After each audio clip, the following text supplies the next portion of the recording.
including our wild animals in the parks, Honorable Speaker. You remember elephants, hyenas, lions dying in our parks, and even monkeys, Honorable Speaker, including those that were to be relocated from Gatanga to elsewhere.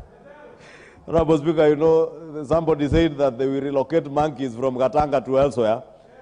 Why those monkeys move to areas that are inhabited by people and the increasing cases of human-wildlife conflict is because of climate change and the lack of water resources, Honorable Speaker.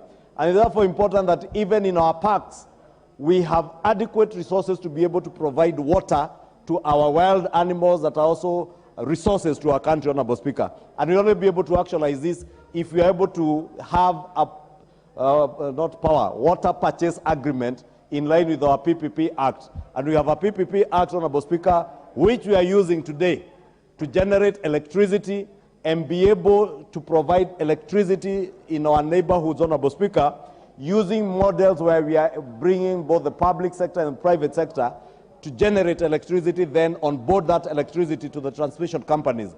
It is in the same spirit, Honorable Speaker, that we now want to onboard water provision, that water service providers that are county-based are able to get bulk water from PPP projects and be able then to sell that water to our neighborhoods and our people and ensure that our people have clean drinking water.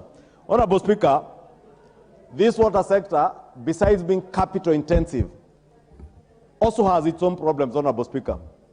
And those in the Committee of Water will tell you that one of the biggest problems that all water service providers, all backwater providers have to deal with is unmetered water or non-revenue water, that is water that is generated, resources are deployed to generate that water or to provide water, but it is unmetered and therefore not generating any revenue either for the national government or for our county governments, Honorable Speaker. And part of the solution to that problem of non-revenue water or non-metered water is to ensure that we bring in private sector partners who will have a market-driven perspective to ensure that every drop of water that is generated, every resource that we have in this country for water is metered and is generating revenue for our county governments and even for the other players in the water sector. Honorable Speaker, we must be able to come to a point where innovation and ICT is factored in. I have been able, Honorable Speaker, to compare situations in Kenya, particularly the city of Nairobi, and a city like Johannesburg or Sandton in South Africa.